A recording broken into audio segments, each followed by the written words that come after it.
할렐루야. 우리 계속해서 창세기를 강의하며 나아가기 원합니다. 사랑하는 성도 여러분, 지난주 우리는 창세기 3장 전반부 강해를 통해서 죄가 어떻게 우리 삶에 침투했는지 그 기원과 본질을 살펴보았습니다. 우리는 사탄의 교묘한 유혹 앞에서 하와가 하나님의 말씀을 어떻게 축소하고 첨가하고 왜곡하며 마침내 삭제해버렸는지 똑똑히 목격했습니다.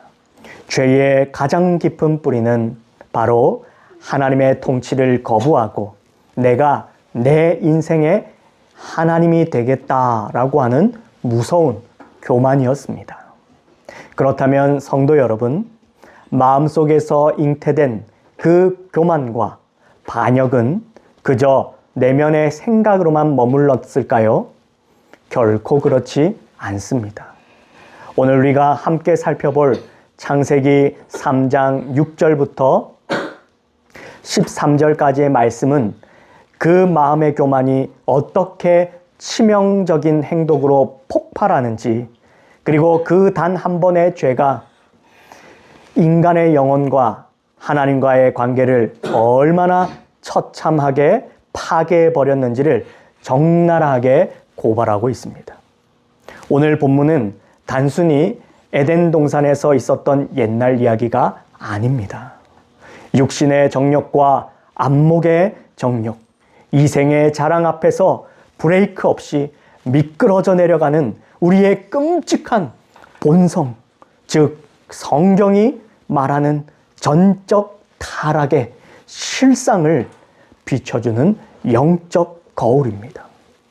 두렵고 떨리는 마음으로 타락의 현장인 오늘 본문 속으로 함께 들어가 보도록 하겠습니다. 첫 번째, 브레이크 없는 죄의 가속도가 무엇인지 본문은 소개하고 있습니다. 우리 다 함께 6절 말씀을 보겠습니다. 3장 6절입니다. 여자가 그 나무를 본즉 먹음직도 하고 보암직도 하고 지혜롭게 할 만큼 탐스럽기도 한 나무인지라. 여자가 그 열매를 따먹고 자기와 함께 있는 남편에게도 주매 그도 먹은지라. 아멘. 사탄의 거짓말에 마음을 빼앗긴 하와의 눈에 선악을 알게 하는 나무가 어떻게 보였습니까? 먹음직도 하고 보암직도 하고 지혜롭게 할 만큼 탐스럽기도 한 나무였다라고 말합니다. 하나님의 말씀이 사라진 자리에 무엇이 들어왔습니까? 바로 요한일서 2장 16절의 말씀, 육신의 정욕과 안목의 정욕과 이생의 자랑이 완벽하게 자리 잡았습니다. 즉 이 말은 기준이 완전히 바뀐 것입니다. 하나님이 무엇이라 말씀하셨는가? 더 이상 나에게 중요하지 않게 되었다는 것입니다. 오직 내 눈에 어떻게 보이는가? 내 욕망을 어떻게 채워줄 것인가? 선악의 새로운 기준이 되어져 버렸다라고 말씀하고 있습니다. 우리는 흔히 죄를 짓기 전에 머뭇거리고 고민할 것이라고 생각합니다. 그러나 타락한 인간의 본성은 절대로 그렇지 않습니다. 원어 성경을 보면 이 6절에 등장하는 4개의 동사가 쉴 틈 없이 연속적으로 쏟아집니다. 본지라, 취하고, 먹고, 남편에게도 주었다라고 이렇게 표현하고 있는데, 이 죄는 바로 수동적인 실수가 아니라 너무나도 적극적인 행동이요, 하나님에 대한 완전한 반역이었음을 증명하고 있습니다. 하나님의 언약을 파괴하는 데 있어서 그들의 어떠한 브레이크도 밟지 않았다라는 것입니다. 탐심이 발생하자, 탐심이 발동하자 거침없이 손을 내밀었고 금지된 열매를 삼켜버렸습니다. 그리고 그 파괴적인 죄는 결코 혼자 머물지 않았습니다. 가장 사랑하는 남편에게까지도 그것을 건네어 공동체 전체를 죄의 구렁텅이로 밀어 넣었습니다. 아니요, 공동체를 넘어 인류 전체를 죄 가운데로 집어 밀어 넣었던 것입니다. 이것이 바로 우리 안에 있는 죄의 무서운 가속도요, 전념성이다라는 것을 성경은 가르쳐주고 있는 것입니다. 두 번째로 오늘 본문은 전적 부패의 증거를 확증하고 있습니다. 우리가 전적으로 부패했다. 우리에게 선한 것이 하나도 없다. 우리에게는 악뿐이다. 죄를 지을 수밖에 없다. 하나님의 심판에 자유할 수 없다라는, 의의는 없다라는 사실인데, 그것이 어떤 것으로 증명되냐? 무화과 나무 잎으로 가린 것으로부터 보여지고 있는 것입니다. 선악과를 삼킨 직후 사탄의 약속대로 그들의 눈이 밝아졌습니다. 7절을 보십시오. 이에 그들의 눈이 밝아져 자기들이 벗은 줄을 알고 무화과 나무 잎을 엮어 치마로 삼았더라. 눈이 밝아져서 그들이 본 것은 무엇이었죠? 영광스러운 것이었습니까? 하나님과 같아진 모습이었습니까? 아닙니다. 그들이 발견한 것은 처참하게 벌거벗은 자신들의 수치와 비참함 뿐이었습니다. 하나님의 영광이 떠나버린 인간은 영적인 파산 상태가 되었던 것입니다. 그런데 여러분, 여기서 인간이 얼마나 철저하게 부패했는지가 드러납니다. 정상적인 피조물이라면 이 치명적인 죄악과 수치를 깨달았을 때 어떻게 해야만 했을까요? 당장 하나님 앞에 무릎을 꿇고 살려달라고, 은혜를 베풀어 달라고 부르짖어야 마땅합니다. 그러나 그들은 어떻게 했습니까? 무화과 나무 잎을 엮어서 치마로 삼았다라고 말합니다. 이것이 바로 성경이 고발하는 전적 타락의 모습입니다. 스스로 문제를 해결해 보겠다고 나선 것입니다. 타락한 인간은 하나님을 찾지 않았습니다. 대신 자기 손으로 무화과 나무 잎을 엮었습니다. 나의 알량한 선행과 나의 도덕과 인간이 만든 종교와 철학으로 내 영혼의 수치를 가려보려 발부둥치는 것입니다. 하지만 성도 여러분, 무화과 나무 잎은 태양이 뜨면 반나절도 안 되어서 바짝 말라 부서져 버리는 헛된 가리개일 뿐입니다. 거룩하신 하나님의 불꽃 같은 진노 앞에서는 그 어떤 인간의 의도 결코 우리의 죄를 가려줄 수 없습니다. 그래서 우리의 모습이 어떻게 되었습니까? 전적으로 타락한 우리의 상태는 하나님을 대적하는 타락의 극치를 보여주는 것입니다. 죄는 결국 하나님과 인간의 관계, 그리고 사람과 사람 사이의 관계를 산산조각 냅니다. 8절을 보십시오. 그들이 그날 바람이 불 때에 동산에 거니시는 여호와 하나님의 소리를 듣고 아담과 그의 아내가 여호와 하나님의 낯을 피하여 동산나무 사이에 숨은지라. 아멘. 서늘한 바람이 불 때 여호와 하나님의 소리가 들립니다. 예전 같으면 가장 기뻐하고 달려나와 그 품에 안겼을 것입니다. 그 발자국 소리가 이제는 가장 끔찍한 공포가 된 것입니다. 그들은 하나님의 낯을 피하여 나무 사이에 숨어버립니다. 빛이신 하나님을 미워하고 어둠을 사랑하게 된 것입니다. 그 절망적인 상황에서 은혜로우신 하나님께서 먼저 찾아오신 것입니다. 그러면서 이렇게 말씀하십니다. 아담아, 내가 어디 있느냐? 이 부르심은 몰라서 묻는 것이 아닙니다.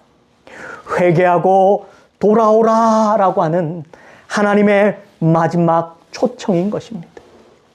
하지만 전적으로 타락한 인간은 끝까지 회개하지 않습니다. 11절과 12절을 보십시오. 하나님께서 내가 그 열매를 먹었느냐라고 물으셨을 때에 아담의 대답은 우리의 상상을 초월합니다. 하나님이 주셔서 나와 함께 있게 하신 여자, 그가 그 나무 열매를 내게 주므로 내가 먹었나이다. 여러분, 이 소름 돋는 교만과 핑계가 보이십니까? 아담은 지금 내 잘못이 아닙니다 라고 말하는 것을 넘어서고 있습니다.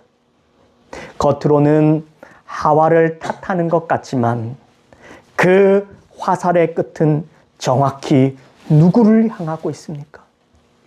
하와가 아니라 하나님이 주신 하나님을 향해 있습니다. 하나님이 저 여자를 내게 주시지 않았습니까? 그러니 이 모든 책임은 하나님께 있습니다. 창조주를 피고석에 앉히고 손가락질하면서 원망하고 있는 것입니다. 여자 역시 뱀에게 모든 책임을 돌리며 자기 합리화에 빠집니다. 사랑하는 우리 솔라스 교회 성도 여러분, 이것이 선악과를 먹고 스스로 하나님이 되려 했던 인간의 진짜 얼굴입니다.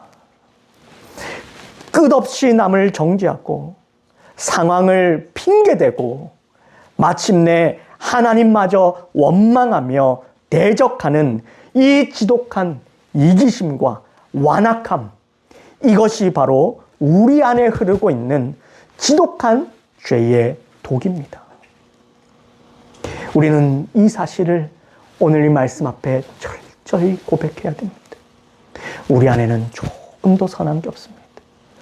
우리는 하나님을 대적하는 데 있어서 끝없이 언제나 항상 어디서나 하나님을 미워하고 하나님을 핑계하고 하나님을 대적하고 하나님을 원망하며 그러한 죄의 깊은 어둠에 빠져 있는 것이 저와 여러분의 인생이었다라는 것입니다. 이제 이 말씀을 맺겠습니다. 오늘 우리는 창세기 3장의 타락 현장을 통해 우리 인간이 얼마나 철저하게 망가졌고 부패했는지를 두 눈으로 확인했습니다. 아담과 하와의 이야기는 남의 이야기가 아닙니다. 바로 오늘 내 욕망을 채우기 위해 하나님의 말씀을 서슴없이 짓밟고 선악과를 움켜쥐는 저와 여러분의 이야기입니다. 우리는 스스로 지혜로워지려 했고 스스로 내 인생의 주인이 되려 했습니다. 그러나 결과는 무엇입니까? 영광은 다 사라지고 남은 것은 끔찍한 수치심과 두려움뿐이었습니다. 우리는 전적으로 타락했습니다. 스스로의 힘으로는 단 한 걸음도 하나님께 나아갈 수 없는 무능력한 존재가 되어져 버렸습니다. 타락한 우리는 범죄한 직후 하나님께 엎드리지 않습니다. 오히려 썩어 없어질 얄팍한 무화과 나무 잎을 엮어 그 수치를 가려보려 하고 생명이신 하나님의 낯을 피해 숨어버렸습니다. 내 잘못을 아내에게, 남편에게, 이웃에게, 심지어 하나님이 내게 주신 이 환경 때문이라며 거룩하신 하나님을 원망하며 손가락질했습니다. 이것이 바로 하나님을 떠난 인간의 본성이며 죄악의 밑바닥 무화과나무입니다. 혹시 지금도 하나님 앞에서 숨어 계십니까?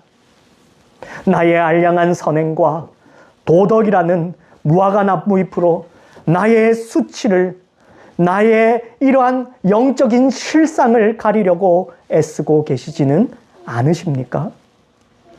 내 삶의 불행과 죄악의 책임을 남에게 전가하며 끊임없이 하나님을 원망하고 계시지는 않으십니까? 이제 그 헛된 무화과 나무잎을 내려놓으시길 바랍니다.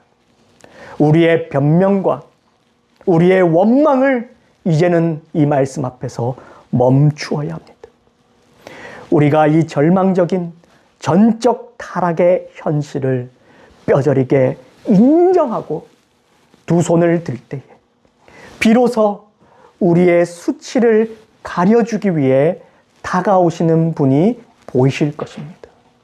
바로 그분은 우리를 찾아오시는 하나님이요, 신약의 예수 그리스도이신 것입니다.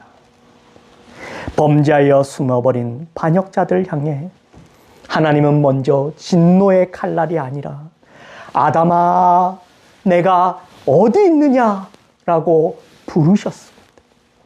그렇게 먼저 찾아오셔서 그 은혜의 음성이 우리에게 들리도록 하신 것입니다. 그러나 우리는 거기에 타락하여 도망쳤습니다. 그럼에도 불구하고 하나님은 포기하지 않으시고 찾아오셨습니다. 그래서 우리는 다음 주 우리의 이 절망의 끝에서 우리의 썩어질 무화과 나무잎을 벗기시고 흠없는 어린 양의 피로 만든 가죽옷을 입혀주시는 놀라운 예수 그리스도의 은혜를 만나게 될 것입니다. 다시 한 번 더 그 은혜를 소망하며 오늘 한 주간 나의 죄성과 영적 파산을 깊이 탄식하며 오직 십자가의 긍휼만을 구하며 나아가는 복된 우리 성도님들이 다 되시기를, 그러한 제가 되기를 주님의 이름으로 간절히 축원드립니다. 우리 함께 이 시간 찬양하고 기도하기 원합니다.